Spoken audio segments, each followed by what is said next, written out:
हम डिस्कस करने लगे हैं ट्यूलिप लिमिटेड के नेम से क्वेश्चन है, रिक्वायरमेंट के ऊपर आए। विंटर 2017 का क्वेश्चन है।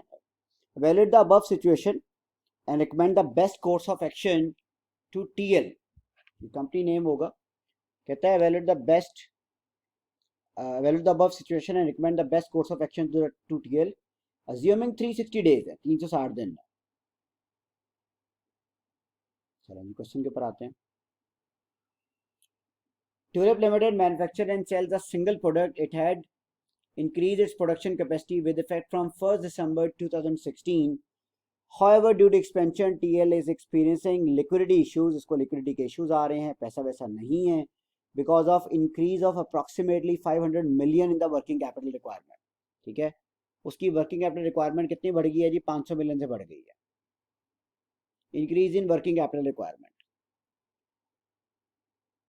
इसका मतलब आपको 500 million चाहिए और you have to manage, you have to finance, you have to arrange 500 million more. TL Bank has offered the required financing 13% per annum. However, TL is considering the following measures also. TL का जो bank है उसने 13% के ऊपर offer किया कि हम 13% के ऊपर आपको ये फंडिंग दे सकते हैं। 13% के ऊपर 13% के ऊपर बैंक आपका रेडी है आपको फाइनेंसिंग देने के लिए। नीचे आ जाए जी, adopt a conservative credit policy which would, अच्छा ये वो है ऑप्शंस। फॉलोइंग मेजर्स दे रहा है। पहला मेजर क्या है? Adopt a conservative credit policy which would reduce the debtor turnover days by 20 days. वो कहता है हम अपनी क्रेडिट पॉलिसी चेंज कर लेंगे, डेटर डेज 20 दिन से कम कर लो। अच्छा, उसका फायदा क्या होगा 20 दिन के कम करने से? याद है ना, डेटर डेज अगर कम होते थे तो ये इनफ्लो है। कल मैंने लास्ट क्लास में बताया था, अगर डेटर डेज कम होते थे इनफ्लो है, इन्वेंट्री डेज कम होते हैं इनफ्लो है, पेएबल डेज कम होते हैं आउटफ्लो है। पेएबल डेज बढ़ते हैं इनफ्लो है, डेटर डेज बढ़ते हैं आउटफ्लो है, इन्वेंट्री डेज बढ़ती है आउटफ्लो है। अच्छा, इसका फायदा क्या है? बैड डेट कम हो जाएगा from 2% to 1%। However, this would also result in decrease in credit sale. इसका नुकसान क्या है कि आपकी क्रेडिट सेल्स 8% कम हो जाएगी। तो ठीक है, डेटर कम होने से, डेटर डेज कम होने से इनफ्लो है, लेकिन उसका नुकसान क्या? आपकी सेल्स कम हो जानी है। और याद है सेल्स कम होने का सबसे बड़ा नुकसान क्या होता था? डिक्रीज इन कंट्रीब्यूशन, आपका कंट्रीब्यूशन गिर जाएगा। इन्वेंट्री है, रिसीवेबल्स हैं, क्रेडिटर्स हैं। लेट्स से करंट डेज लिख रहा हूं, करंट डेज, और ये प्रपोज डेज हैं। पहला सिनेरियो क्या हो सकता है कि करंट डेज है 50, 50 से कहां चलेगा 30 पे। अगर इन्वेंट्री डेज कम हो रहे हैं तो ये इनफ्लो है। दूसरा सिनेरियो क्या हो सकता है? 50 से कहां चलेगा 80 पे, इन्वेंट्री डेज बढ़ रहे हैं, इसका मतलब आपका पैसा ज्यादा अरसे के लिए बाउंड हो जाएगा, आउटफ्लो है। रिसीवेबल्स, पहला सिनेरियो, लेट्स से रिसीवेबल है 100 दिन, कम होकर 70 हो जाते हैं, इनफ्लो है। रिसीवेबल 100 दिन है, बढ़कर हो जाते हैं 120, आउटफ्लो है। अच्छा जी, क्रेडिटर्स का क्या है?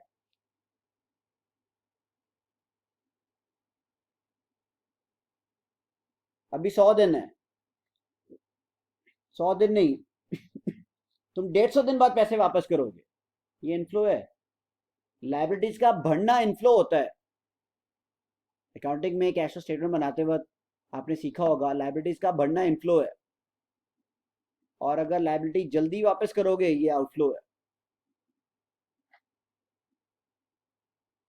ठीक है,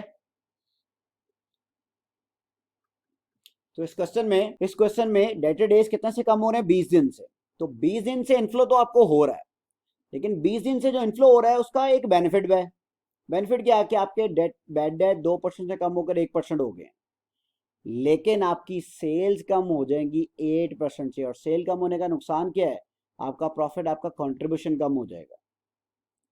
अच्छा, दूसरा क्या है इसके अंदर? reduce the stock level of raw material inventory by adopting the EOQ model. अब आप EOQ मॉडल फॉलो कर लें। EOQ मॉडल फॉलो करने से कहता है कि आपका जो इन्वेंट्री लेवल है वो कम हो जाएगा। इन्वेंट्री का लेवल कम हो जाएगा। इन्वेंट्री का लेवल कम होना इनफ्लो होता है। This would require maintenance of buffer stock of 1500 ton. आपको 1500 की बफर स्टॉक भी रखना पड़ेगा। अच्छा नीचे आए जी, कहता है जी अगर इन दोनों से पैसे पूरे नहीं होते, कोई बैलेंस अमाउंट है, तो बैलेंस अमाउंट आपको कितने में मिल जाएगी? Balance amount if any would be finance through the existing running finance facility which carries interest at the rate of 12%। Balance amount आपको 12% में मिल जाएगी। चलें जी देख लेते हैं, ये आगे आ जाए। नॉन करंट एसेट है, डेटर आपके पुराने वाले 1000 है। इन्वेंट्रीज कितनी है जी? 40% रॉ मटेरियल है टोटल इन्वेंट्री में, बाकी फिनिश गुड्स होगा। 700 के अंदर 40% रॉ मटेरियल है। अच्छा जी, क्रेडिटर्स अभी कितने हैं? 800 के हैं। सेल्स कितनी है जी टोटल? 7500 की, उसमें से 40% कैश सेल्स है। कॉस्ट ऑफ सेल जो टोटल है उसके अंदर 718 फिक्स कॉस्ट है। अदर ऑपरेटिंग कॉस्ट में 50% वेरिएबल है। देख लेते हैं, आगे आ जाए। Finish goods inventory is maintained in TL's on warehouse. Finish goods inventory आप अपने वेयर हाउस में मेंटेन करते हैं। Finish goods inventory is directly proportional to the sales volume. अब मुझे बताएं, अगर सेल्स वॉल्यूम कम होगा तो फिनिश गुड्स इन्वेंट्री भी तो कम होगी। ठीक है, उसने डायरेक्टली प्रोपोर्शनल लिखा हुआ है। हम सेल्स वॉल्यूम क्या कर रहे हैं? कम, तो फिनिश गुड्स भी क्या हो जाएगी? कम हो जाएगी। वर्क इन प्रोसेस की इंफॉर्मेशन नहीं दी हुई कोई। Finish goods inventory is maintain in TL's on warehouse. Finish goods inventory directly proportional sales volume से। सेल्स वॉल्यूम कम हुआ, फिनिश गुड्स भी कम हो गई। Raw material is stored in public warehouse. Raw material आपका public warehouse में store होता है। Raw material inventory appear in the financial statement represent 1 month production requirement. हाँ जी, ये बड़ा इंपॉर्टेंट है। रॉ मटेरियल की जो इन्वेंट्री है, जो क्लोजिंग इन्वेंट्री है, वो आपकी 1 महीने की प्रोडक्शन को शो करती है। 1 महीने की प्रोडक्शन को। तो साल का रॉ मटेरियल निकाल लोगे 12 से मल्टीप्लाई करने के बाद। ठीक है, रॉ मटेरियल की इन्वेंट्री 1 महीने की रख रहे हो तुम, इंटू 12 कर देंगे, पूरा साल की इन्वेंट्री आ जाएगी। कॉस्ट ऑफ रॉ मटेरियल कितनी है जी? 40,000 है। इसका मतलब क्या है? रॉ मटेरियल तुम 40,000 का पर टन खरीदते हो, और जी वेयर हाउसिंग की कॉस्ट कितनी है? 2500 पर टन है। ऑर्डरिंग कॉस्ट 3 लाख है जी, और कितने ऑर्डर प्लेस करते हो? अभी 6 ऑर्डर प्लेस करते हो साल के। There is no opening closing work in process. कोई वर्क इन प्रोसेस की इंफॉर्मेशन नहीं दी हुई इसने। ठीक है जी, कहता है valid the above situation and recommend the best course of action to TL. Question क्या है? 500 मिलियन अरेंज करना है। 500 मिलियन। इस क्वेश्चन में कुछ डेटा आपको उसने दे दी है।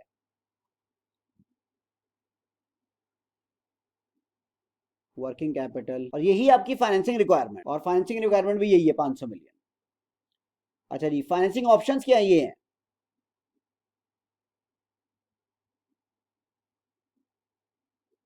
पहला फाइनेंसिंग ऑप्शन ये है कि आपको बैंक से पैसे मिल जाएंगे।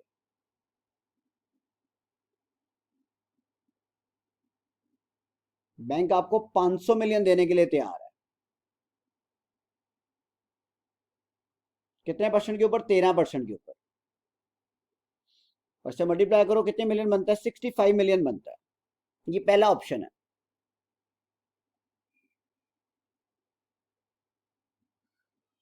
13% के ऊपर बैंक आपको पैसा देने के लिए तैयार है।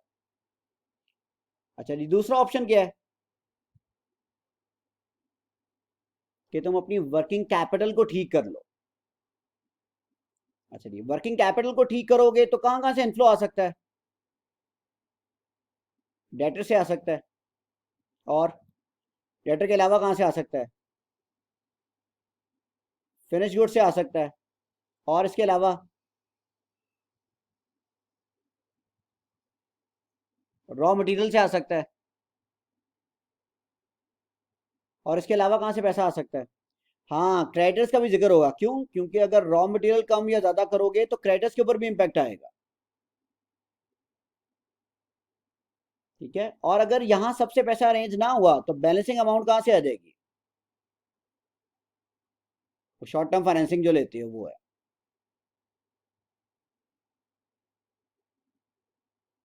Short term financing. तो हमने ये सारा सॉल्व करना है। ये एक ऑप्शन तो उसने दे दिया है कि बैंक से 500 मिलियन ले लो 13% के ऊपर। हमसे क्या पूछा हुआ है, हमें वो कह रहा है कि डेटा से पैसा अरेंज कर लो। डेटा से पैसा अरेंज करोगे तो सेल्स कम हो जाएगी, इसको स्पेसिफिकली मेंशन है। सेल कम होगी तो फिर इंश्योरेंस भी कम रखने पड़ेंगे। फिर कहता है रॉ मटेरियल में तुम ईओक्यू फॉलो कर लो। ईओक्यू फॉलो करोगे रॉ मटेरियल कम रखना पड़ेगा। रॉ मटेरियल कम रखोगे वहां से कुछ इनफ्लो आ जाएगा। रॉ मटेरियल कम खरीदोगे तो क्रेडिटर्स भी कम हो सकते हैं। तो यानी कि इन सब के ऊपर इंपैक्ट आएगा। हम इन सब का कैश इनफ्लो कैलकुलेट करेंगे, कॉस्ट कैलकुलेट करेंगे और एंड पे इनको परसेंटेज में कन्वर्ट करेंगे। डेटर्स के लिए हमें लंबी चौड़ी वर्किंग करनी पड़ेगी, इसलिए हम ये वर्किंग में करें। सबसे पहले देखते हैं जी कैश इनफ्लोज कितना हुआ। पहले देखिएगा करंट लेवल ऑफ डेटर्स कितने हैं। करंट लेवल ऑफ डेटर्स हैं 1000 के, 1000 के, 1000 के डेटर्स हैं। मुझे ये बताओ कि अगर 1000 के डेटर्स हैं, हम क्वेश्चन देखें तो कितने दिन के ये थे डेटर्स। डेज फाइंड कर लेना पुराने वाले, ताकि 20 दिन कम करें तो हमें आइडिया हो जाए। यूं करते हैं जी, टोटल सेल्स निकाल लें। टोटल सेल्स है जी आपकी 7500, और उसमें क्रेडिट सेल्स कितनी थी 60%। अगर मैं इसका 60% लूँ 4500 थी, 4500। और डेटा डेज फाइंड करें अगर पुराने वाले तो कितने आते थे 1000/4500 इंटू 360।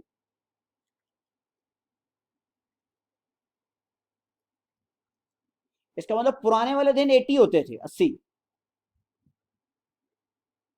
पुराने वाले दिन 80 होते थे। न्यू डेज कितने हो जाएंगे, न्यू डेटा डेज 60 हो जाएंगे। न्यू डेटा डेज 60 हो जाएंगे, लेकिन नए वाली सेल भी चेंज हो जाएंगी। कैसे सर। नए वाली सेल याद है ना, ये करंट सेल्स टोटल सेल्स दी हुई है, ये क्रेडिट सेल्स दी हुई है। अब नए वाली सेल्स कितनी हो जाएगी, credit sales now, credit sales कितनी हो जाएगी 4500 का 92% ले ले, कम हो जाए 4140। अच्छा अगर मैं कैश सेल्स भी लिख लूं, कैश सेल्स के ऊपर इंपैक्ट नहीं आना। कितनी आएगी 3000, आगे भी यही रहेगी। टोटल से निकालने काम आएगी बाद में। कितना आएगा 7140। ठीक है जी। पुराने वाले दिन 80 थे, नए वाले डेज कितने आ गए 60 आ गए। तो कैश इनफ्लोज निकालने। अब डेटर्स कितने आ गए हैं जी, न्यू डेटर्स, न्यू डेटर्स निकालने 4140। नए वाली सेल्स है इंटू 60 डिवाइड बाय 360 कितना आता है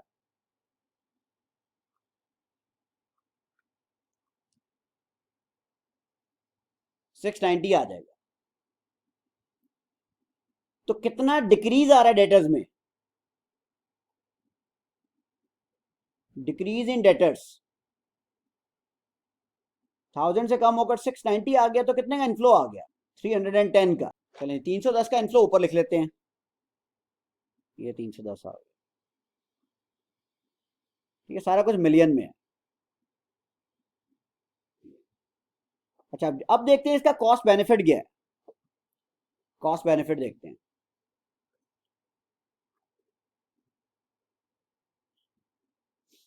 पहले देखते हैं जी कंट्रीब्यूशन। आपका कंट्रीब्यूशन भी तो कम हुआ है।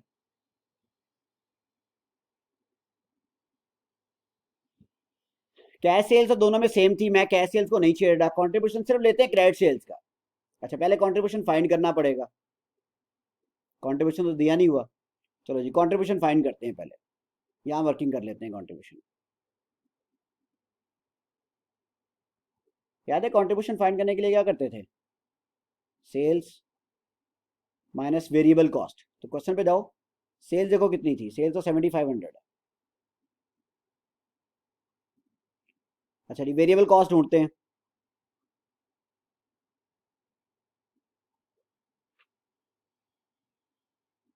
अच्छा जी कॉस्ट ऑफ सेल में फिक्स कॉस्ट 718 है, तो 5218 में से 718 माइनस कर दें, कितनी आ गई है कॉस्ट ऑफ सेल? 4500 वेरिएबल। ठीक है, 5218 है ना टोटल, 718 फिक्स कॉस्ट आ गई, वो निकाल दो, 4500 आ गई। ऑपरेटिंग एक्सपेंसेस में 50% वेरिएबल है, तो वो 625 आ गया। तो इसको नीचे ले लो, हम जो कर रहे थे। और वेरिएबल ऑपरेटिंग एक्सपेंसेस कितने थे, कंट्रीब्यूशन निकालो कितना आता है।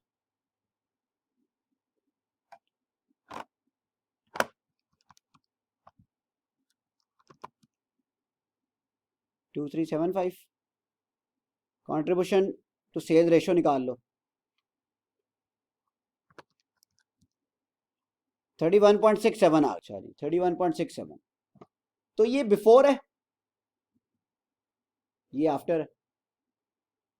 बिफोर में सेल होती थी 4500, मैं सिर्फ क्रेडिट सेल्स का ले रहा हूं, आप टोटल से भी कर सकते हैं, बात एक ही है। टोटल से कर लें या क्रेडिट सेल से कर लें, बात एक ही है। कितना कंट्रीब्यूशन आता था 4500 के ऊपर?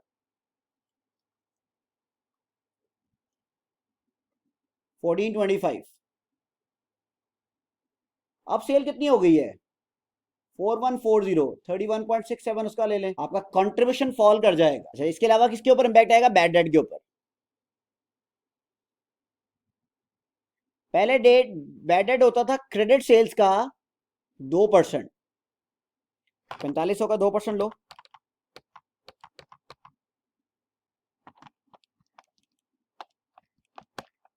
90 होता था। अब होगा वो 4140 का 1%,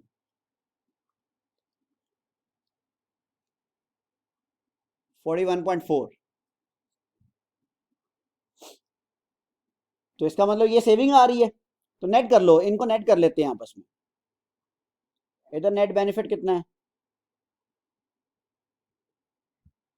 1425 माइनस 90, तो नेट कॉस्ट कितनी बढ़ी आप? 65.4 की नेट कॉस्ट है, यानी कि डेटर से पैसा अरेंज करने की आपको कॉस्ट कितनी फेस करनी पड़ रही है? 65.4 की। ऊपर जाके लिख दें ये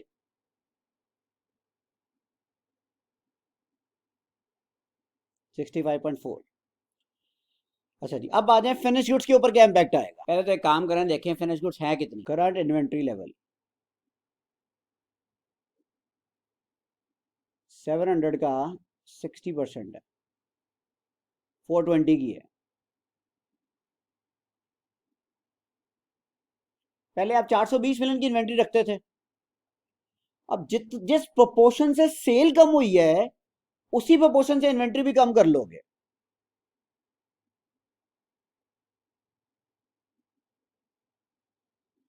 propose inventory level 420 million into 7140 divide by 7500, ये आपकी सेल इस प्रोपोर्शन से कम हुई है, 7500 से 7140 आ गई है। देखिए नया इन्वेंट्री लेवल निकाले, क्या आता है?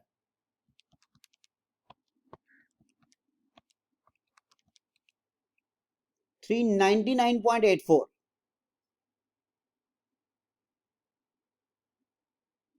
अब आपका क्वेश्चन आएगा सर ये कैसे किया? मैंने क्या किया, मैंने कहा देखो पुराने वाली सेल्स होती थी 7500, नए वाली सेल्स है 7140, उसने क्वेश्चन में लिखा हुआ है एग्जैक्टली सेल्स की प्रोपोर्शन से इन्वेंट्री कम या ज्यादा होनी है, तो सेल्स तो कम हो रही है तो इन्वेंट्री उसी प्रोपोर्शन से कम कर दो, 399.84। इन्वेंट्री का लेवल कम हो रहा है तो ये इनफ्लो है।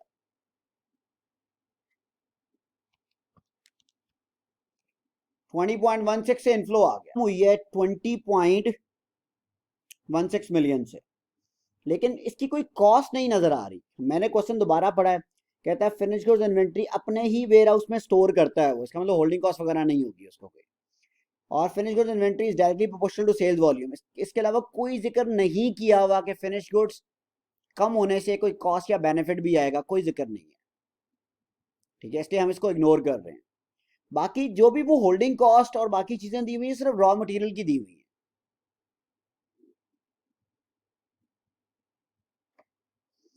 अच्छा, थर्ड आ जाए, अब हम करते हैं जी रॉ मटेरियल की वर्किंग।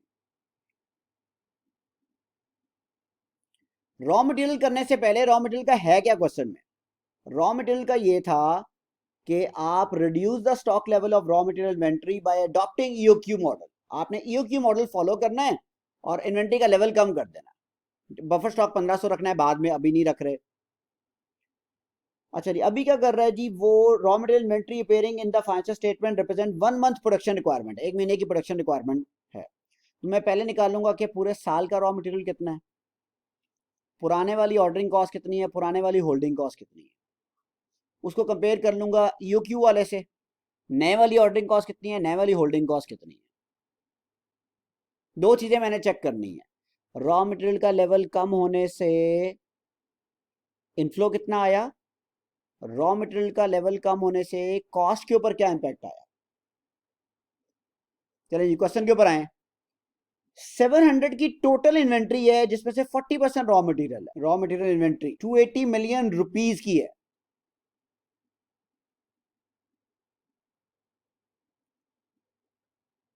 और रॉ मटेरियल प्राइस क्या थी, 40,000 रुपी पर टन थी। तो रॉ मटेरियल टन्स में निकाल लो कितना आता है, 280 million divide by 0.04 million price.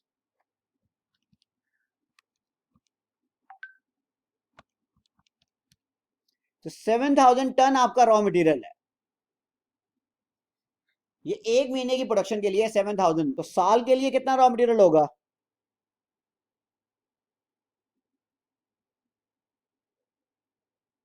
Annual raw material 84,000 ton.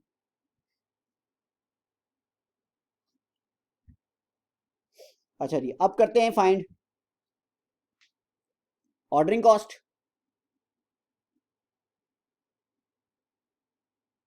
फिर करेंगे फाइंड दी होल्डिंग कॉस्ट। कितने नंबर ऑफ ऑर्डर देते हैं, 6। और ऑर्डरिंग कॉस्ट कितनी है, देखें जी क्वेश्चन में कितनी थी ऑर्डरिंग कॉस्ट, 3 लाख की थी। कितना आ जाएगा जी, 1.8 मिलियन रुपीज आ जाएगा। होल्डिंग कॉस्ट के ऊपर आए ना, ऑर्डर क्वांटिटी में आप ऑर्डर देते हैं, अगर नंबर ऑफ ऑर्डर्स 6 हैं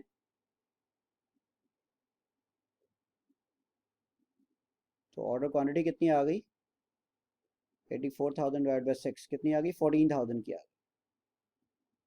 if number of orders are 6, annual demand is 84,000, order quantity 14,000 आ गई। तो 14,000 divide by 2 plus buffer stock कुछ भी नहीं है, बफर स्टॉक 0 है अभी करंट में, इनटू कितनी थी इसकी होल्डिंग कॉस्ट जी, 2500 थी, 2500 थी।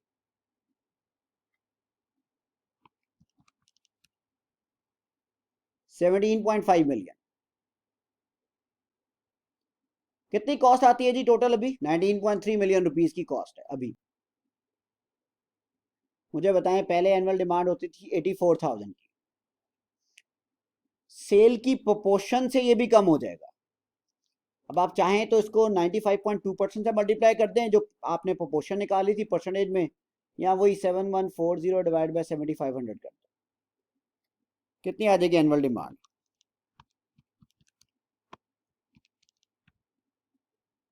79968 आ जाएगी। एग्जैक्टली उसी प्रोपोर्शन से एनुअल डिमांड कम हो जाएगी।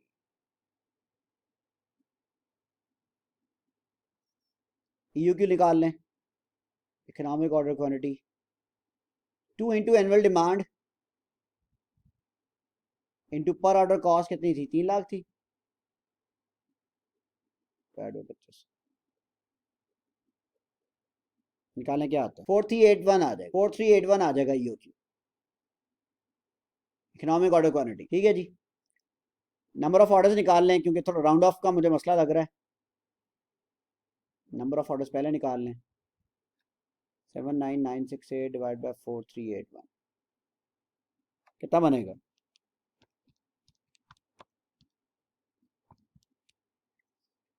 तो मैं 18 लिख रहा हूँ, 18।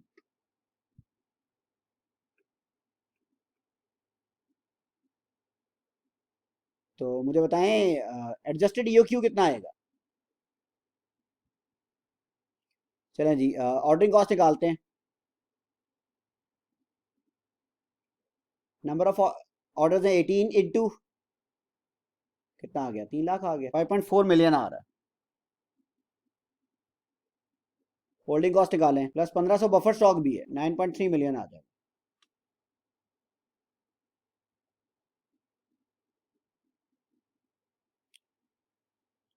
बताएं जी अब टोटल कॉस्ट कितनी है, 14.7। तो पहले कॉस्ट कितनी होती थी टोटल, 19.3। तो इसका मतलब ईओक्यू फॉलो करने से आपकी कॉस्ट कम हो गई है, डिक्रीज इन कॉस्ट। 19.3 से 14.7, 4.6 मिलियन से कॉस्ट कम हो जाएगी। अच्छा जी, पहले आपको इन्वेंट्री रखनी पड़ती थी ज्यादा, अब आपको कितनी इन्वेंट्री रखनी पड़ेगी,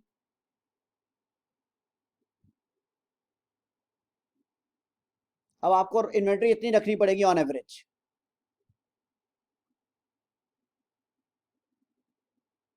तो देखें कितनी इन्वेंट्री है ये, आप इसकी कॉस्ट देख लें, 40,000 से मल्टीप्लाई कर लें, 148.86। तो इनफ्लो कितना आ गया, पहले इन्वेंट्री रखते थे 280 मिलियन की, अब रखोगे 148.86 की, तो कितने से इन्वेंट्री कम हो गई, 131.14 का इनफ्लो है। पहले 280 मिलियन की इन्वेंट्री रखते थे आप अपने पास फिनिश गुड्स के अंदर, रॉ मटेरियल की। अब आपको इन्वेंट्री रखनी कितनी पड़ेगी, थोड़ी सी, क्यों ईओक्यू फॉलो करते हैं, इन्वेंट्री कम रखनी पड़ेगी। लेकिन 1500 का बफर स्टॉक डालने के बावजूद 3721 की इन्वेंट्री रखनी पड़ रही है इन टन्स। तो उसको 40,000 से मल्टीप्लाई कर दिया, 1 टन की जो प्राइस है, तो इसका मतलब अब आपको इन्वेंट्री रखनी पड़ेगी 148 मिलियन की। तो पहले इन्वेंट्री थी 280 मिलियन टन की, 280 मिलियन रुपए की, अब 148 मिलियन रुपीस की है। तो 131 बिलियन का क्या आ गया, इनफ्लो आ गया।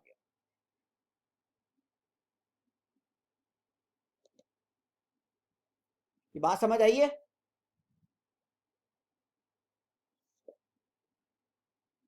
चलो जी, इनफ्लो में जाके लिखे 131, और यहां पर सेविंग कितनी थी, हमने सेविंग क्या निकाली थी,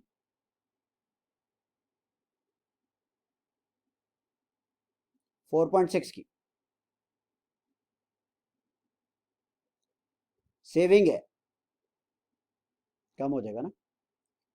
अच्छा जी, क्रेडिटर्स के ऊपर क्या इंपैक्ट आएगा, क्रेडिटर्स के ऊपर भी इंपैक्ट आएगा।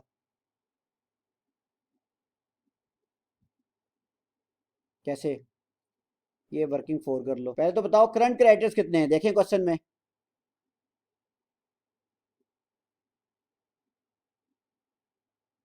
800 मिलियन के हैं, 800 मिलियन के। अगर आपके सेल्स कम हो रही हैं तो आपके क्रेडिटर्स का लेवल भी तो कम होगा। अगर आपकी सेल्स कम हो रही हैं तो आपके क्रेडिटर्स का लेवल भी कम होगा। एग्जैक्टली exactly 800 मिलियन के क्रेडिटर से सेल्स कम हो गई हैं, तो बताएं क्रेडिटर्स कितने कम हो जाएंगे, 761 पॉइंट, ये आपके क्रेडिटर्स कम हो जाएंगे। क्यों कम हो जाएंगे क्रेडिटर्स, क्योंकि आपका रॉ मटेरियल कम हो गया है। जब रॉ मटेरियल कम होल्ड करोगे तो आपके क्रेडिटर्स भी क्या हो जाएंगे, तो यू भी कर सकते हैं। 800 मिलियन के क्रेडिटर से पहले रॉ मटेरियल होता था 84,000 का, अब होता है 79,968 का, तब भी यही आएगा। क्या, तो ये डिपेंड करता है। लेकिन क्वेश्चन कुछ और है, क्वेश्चन ये है कि ये जो क्रेडिटर्स कम हो रहे हैं, ये इनफ्लो है या आउटफ्लो है, ये आउटफ्लो है। क्रेडिटर्स का कम होना आउटफ्लो है। कितने से कम हुए हैं क्रेडिटर्स,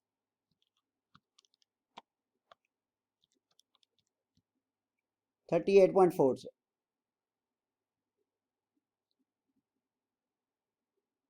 38.4। इसकी कॉस्ट का जिक्र तो है नहीं। अच्छा जी बताएं, हमने 500 मिलियन जमा करना है, कितना रह गया बाकी, 310 प्लस 20.16 प्लस 131.14 माइनस 38.4, और 500 से इसका डिफरेंशियल ले लें तो आपको 77.1 मिलियन कहाँ से अरेंज करना पड़ेगा, शॉर्ट टर्म फाइनेंसिंग से। और शॉर्ट टर्म फाइनेंसिंग कितने परसेंट के ऊपर अवेलेबल है, लिखा हुआ था क्वेश्चन के अंदर, तो 12% निकालने 77.1 का, तो देखें 500 मिलियन की कॉस्ट क्या आ रही है।